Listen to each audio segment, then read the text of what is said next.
Chief justice صاحب نے بھی کچھ امپورٹنٹ آبزرویشن دی ملٹری کورٹس کے حوالے سے، لیکن اس کے بعد غیر معینہ مدت کے لیے انہوں نے کیس ملتوی کر دیا. 16 ستمبر ان کی ریٹائرمنٹ ہو جانی ہے. تو بہت سارے لوگوں کو تشویش تھی کہ معاملہ آہستہ آہستہ آہستہ 16 ستمبر سے آگے نکل جائے گا. تو مجھے بھی آج لگا ہے کہ کہیں 16 ستمبر سے آگے نہ نکل جائے. یہ مشکل فیصلہ ہے، بڑی ہمت کر کے اس کے اوپر ایک پوزیشن لینی پڑے گی ججز کو بھی اور سیاستدانوں کو بھی. آج انہوں نے جو باتیں کہی ہیں، کچھ باتیں اس میں آپ کو بتانا چاہوں گا. 9 مئی بہت سنگین واقعات ہوئے. فوج کی تعریف کرنی چاہیے کہ انہوں نے شہریوں پر گولیاں نہیں چلائیں. یہ بات انہوں نے درست کہی ہے، کیونکہ جب جی ایچ کیو پہ حملہ ہو رہا ہو تو فوجی جوان کو اگر آرڈر یہ ہوتا ہے کہ وہ اگر اس کی انسٹالیشن پہ اٹیک ہو رہا ہو تو سیدھی پھر گولی چلاتا ہے. وہ سوٹیاں مارتا بھی نہیں ہے، سوٹیاں کھاتا بھی نہیں ہے. تو اس معاملے میں اس دن فوج کا وہ فیصلہ درست تھا کہ انہوں نے جوابی طور پر بندوق کی گولی سیدھی لوگوں کی طرف کر کے نہیں چلائی ہے. تو چیف جسٹس صاحب نے اس کو سراہا، کیونکہ ایک اعتزاز صاحب نے شاید یہ سوال اٹھایا تھا کہ اگر تھے اٹیکرز تو وہاں پہ گولی کیوں نہیں چلائی گئی. فوج کو کسی بھی غیر قانونی اقدام سے، غیر آئینی اقدام سے روکیں گے. جس کا کیس آئین قانون پر پورا اترے گا وہ کامیاب ہوگا. یقین دہانی کرا دی ہے کہ ٹرائل نہیں ہوگا. چیف جسٹس کے استفسار پر اٹارنی جنرل کا جواب. یہ وہ سیولین جو پکڑے ہوئے ہیں ملٹری ایکٹ کے اندر، ان کے لیے تھا. عدالت کو ٹرائل سے متعلق یقین دہانیاں فوج کی اعلیٰ قیادت کی جانب سے کرائی گئیں. اور اس طرح کی کچھ اور آبزرویشن ہیں. شاہد صاحب، ایک آپ نے ابھی کہا تھا کہ پروسیکیوٹ تو پھر یہ ناکامی ہوگی. 8 دفعہ شاید شہریار افریدی ضمانت اور پکڑا گیا. 8 ہی دفعہ اس کی ہوئی ہے علی محمد خان کی. ابھی بڑی مشکل سے اس کی بیل ہوئی ہے، پھر نہ آپ اٹھا لیں. ڈاکٹر یاسمین راشد جس طریقے سے ضمانت ہوتی ہے پھر پکڑی جاتی ہے. اسی طرح کچھ اور بھی ان کے لوگ ہیں. یہ طریقہ کار صحیح نہیں ہے.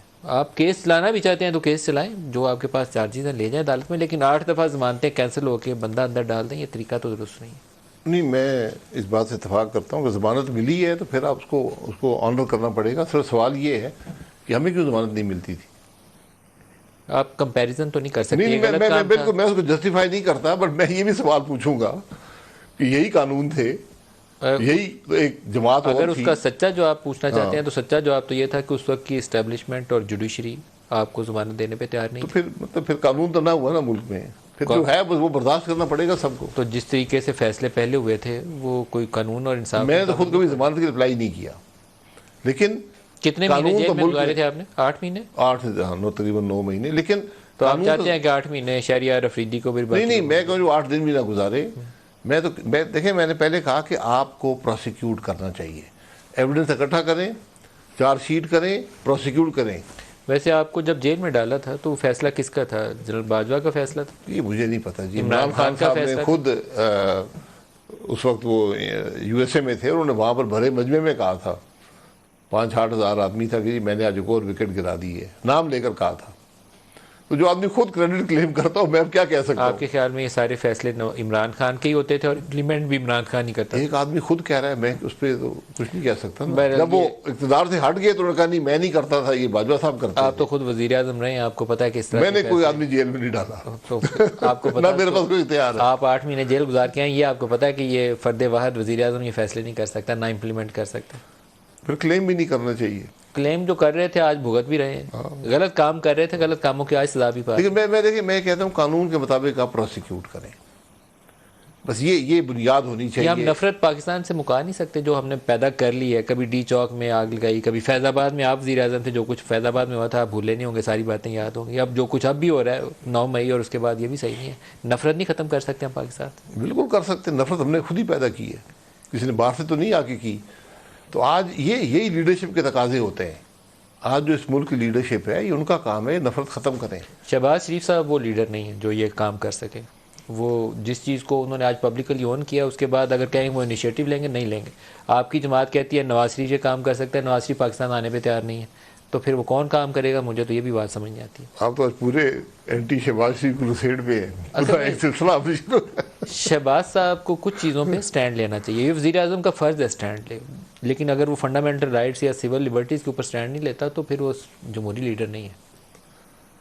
دیکھیں لیکن اب عمران یار وہ ایک لڑکا ہے، وہ پکڑا ہوا ہے، تو وزیر اعظم کو اس کی کم از کم رہائی کے لیے کوشش کرنی چاہیے. کہ بولے جس ایجنسی نے پکڑا ہے بیہائنڈ دی سین، رات کو پہلے بھی ملاقاتیں کرنے جاتے تھے، اب بھی کر لیں، تو اس کی کوئی رہائی وائی کرائیں. یہ بندے 8 دفعہ ضمانتوں کے بعد پکڑے گئے ہیں، اس میں رول ادا کریں. یہ کام درست نہیں ہے. اگر آپ چپ کر کے بیٹھے رہیں تو آپ غلط کام کر رہے ہیں، حصے دار بن جاتے ہیں آپ اس کاموں کا.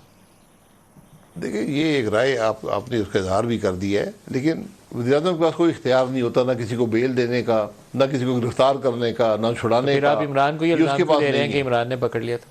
اختیار وہ کس تو کے ایک پاس؟ آدمی خود کہہ رہا ہے میں نے پکڑا ہے، میں تو نہیں کہتا ہوں نا، ایک آدمی کہہ رہا ہے. آپ کا سسٹم جس طریقے سے آپریٹ کرتا ہے، آپ سب لوگوں کو اور ہمیں بھی اب بخوبی آگاہ ہیں کہ آپ کی یہ نیکسز ہوتی ہے جوڈیشری اور اسٹیبلشمنٹ کی ڈیولپ ہو جائے تو کسی کو بھی بندے کو اٹھا کے نواز شریف کو پکڑ کے آپ نااہل کر کے جیل میں ڈال سکتے ہیں، مشکل کام نہیں ہے. یہ چیزیں ہمیشہ رہی ہیں، یہ منفی ہیں ملک کے لیے، اس کے اثرات بہت ہم اس منفی سے ہیں. باہر نہیں نکل سکتے. آپ باہر لوگ بڑے نکلنا، سیمینار بھی کرتے رہے باہر ہیں، آپ کو سیمینار نکلنا، کا تو آبجیکٹو باہر یہی ہونا چاہیے تھا کہ اس سے نفرت سے باہر نکالنے جی ہم نے پاکستان. یہی بات وہاں پر کی ہے.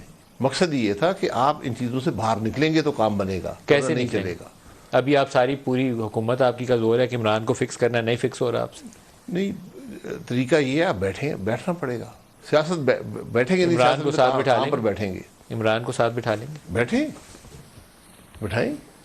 ایک ڈائلاگ چاہیے سر. یہ معاملہ عمران خان صاحب پہلے دن سے انہوں نے سیاست کو، نفرت کو اپنی سیاست بنایا ہے. آج اس کو بھگت رہے ہیں. آج ان کے لیے کوئی بات کرنے والا نہیں ہے. یہ ان کی بدنصیبی ہے دیکھیے کہ اگر وہ جب اقتدار میں تھے، آپ ان کی تقریریں اسمبلی کے اندر، ان کے حکومت کا رویہ اسمبلی کے اندر، اسپیکر کا رویہ، یہ انہونی باتیں کبھی ہوئی نہیں ہیں. میں نے کم از کم 35 سال میں نہیں دیکھی جو اس عرصے میں دیکھی. جو طرز سیاست عمران خان کو دیا گیا تھا نا، یہ ایک روڈ باقاعدہ ڈیزائن کر کے دیا گیا تھا نا. آج فیصل آباد لاک ڈاؤن، آج لاہور لاک ڈاؤن، آج ڈی چوک میں دھرنا، آج فلانا شہر بند کروں گا، آج اسلام آباد بند کرنے آ رہا ہوں. یہ اسٹیبلشمنٹ نے دیا تھا اور مقصد یہ تھا کہ آپ لوگوں کو خوب گندا کر کے سیاست سے نکالنا ہے. وہ اس میں کافی کامیاب ہوئے. اب آپ سارے ڈسکریڈٹ ہیں. 9 مئی ہو گیا تو آپ میں سے کوئی قداور بندہ نظر نہیں آتا جو آگے لے کے چل سکے. اس کا نقصان ہو گیا پاکستان کو. دیکھیں وہ اگر آپ کو discredit تو کر مقصد دیا. حاصل ہو گیا نا، مقصد تو حاصل ہو گیا. حکومت مل گئی، ٹھیک ہے. اس کے بعد آپ نے ملک کی بہتری کی کہ آپ نے سیاست کو جوڑا. نہیں سر، آپ نے تو گالیاں نکالی، آپ نے نفرت کا اظہار کیا. نہیں سر، میں آپ کو نہیں کہہ رہا، میں عمران خان کو کہہ رہا ہوں. نہیں، لیکن میں کچھ باتیں آپ سے کہنا چاہتا ہوں. آئی جی آئی جب بنوائی گئی تھی، محترمہ کو سیکیورٹی رسک ثابت کرنا یہ ایک آبجیکٹیو تھا. عمران خان کو حکومت دے کے آپ لوگوں کو چور ڈاکو ثابت کرنا ایک آبجیکٹیو تھا. آپ لوگ ٹول بنتے ہیں، اس کا حصہ دار بنتے ہیں. ندیم ملک صاحب، یہ اپنے بڑے یہ آبجیکٹیو ملک کے مفاد میں تو نہ ہوئے نا. نقصان تو ملک کا ہی ہوا. ملک کا نقصان، وہ لوگ بھی چلے گئے، وہ سارا زمانہ بھی جمہوری گزر ادارے گیا. کمزور کر دیا ہم نے، جی، ملک کمزور کر دیا. دنیا ترقی کر رہی ہے، پاکستان پیچھے جا رہا ریورس گیئر میں ہے. یہ ہم نے حاصل کیا ہے سارے عرصے میں. ایک بریک قریب آگے جی، بریک لے لیں. آخری سیگمنٹ میں آپ سے پوچھیں گے کوئی حل دے کے جائیں پروگرام میں تاکہ پاکستان کو نکالیں اس مشکل سے. بریک لے لیں جی، ہمارے ساتھ رہیے. پروگرام میں دوبارہ خوش آمدید کہتے ہیں. شاہد خاقان عباسی صاحب ہمارے ساتھ ہیں. عباسی صاحب، 8 یا 9 اگست کو اسمبلیاں ڈیزالو کرنے کی خبر ہے کہ 1 یا 2 روز پہلے کر دیں گے تاکہ وہ 90 روز والی کنڈیشن جو ہے وہ آپریٹیو ہو جائے. کیا کرنا چاہیے جو کیئر ٹیکر آئے؟ کیئر ٹیکر کے لیے بڑا چیلنج ہے. میں نے آپ کو پہلے کہا کہ حل یہی ہے کہ سارے اسٹیک ہولڈر بیٹھیں اور آگے کے راستے کا تعین کر دیں. اگر یہ ہوتا نظر نہیں آتا تو پھر یہی ہے کہ جو کیئر ٹیکر آئے اس میں کم از کم یہ کیپیسٹی ہو کہ وہ آگے کے راستے کا تعین کر دے. جو بھی 90 دن 60-90 دن اس کو ملیں اور یہ کیا جا سکتا ہے تو وہ آپ راستے کا تعین کر دیں. اگلی حکومت آئے وہاں سے پھر لے کر چلے. ہمارا اس وقت جو پالیسی ریٹ ہے نا اسٹیٹ بینک کا، وہ 22% ہے اور سالانہ ہم کوئی 7 سے 8 ہزار ارب روپیہ ڈیفیسٹ جو کرتے ہیں اس کی بینکوں سے قرضہ لے کر وہ اپنی نیشنل ڈیٹ کے اندر ایڈ کر رہے ہیں. اور یہ ایک ویشیس سائیکل ہے. اب یہ انفلیشن کے اوپر یہ بے اثر ہو چکا ہے. صرف ہم بھاگتے جا رہے ہیں. 30% انفلیشن ہے، 40% فوڈ انفلیشن ہے، 7-8 ہزار ارب کی ڈیفیسٹ ہے اور بس ہم لگے ہوئے ہیں. پتہ نہیں کیا بنے گا کل کو، کدھر کو جائیں گے ہم، بریک کہاں لگے گی. ہاں دیکھیں، اس پالیسی ریٹ پر تو کوئی بھی کاروبار نہیں کر سکتا. جب آپ بورو کریں گے تو 25% کے قریب بورو کریں گے. اس سے 2-3% اوپر ہی. ہاں، بینک اس سے اوپر چارج کریں گے. 22% تو پالیسی اس سے اوپر کوئی کر نہیں، اس پہ کوئی کاروبار نہیں کر سکتا. تو اب سب سے بڑا جو قرضہ لینے والا اینٹی ہے ملک کے اندر وہ حکومت خود ہے. تو جب حکومت بورو کرے گی اور یہ پالیسی ریٹ ہوگا اور اس کے پچھلے قرضے بھی ہیں جو فلوٹنگ ریٹس پر ہیں، وہ سارے قرضے، ان کا ڈیٹ سروسنگ بڑھ جائے گی.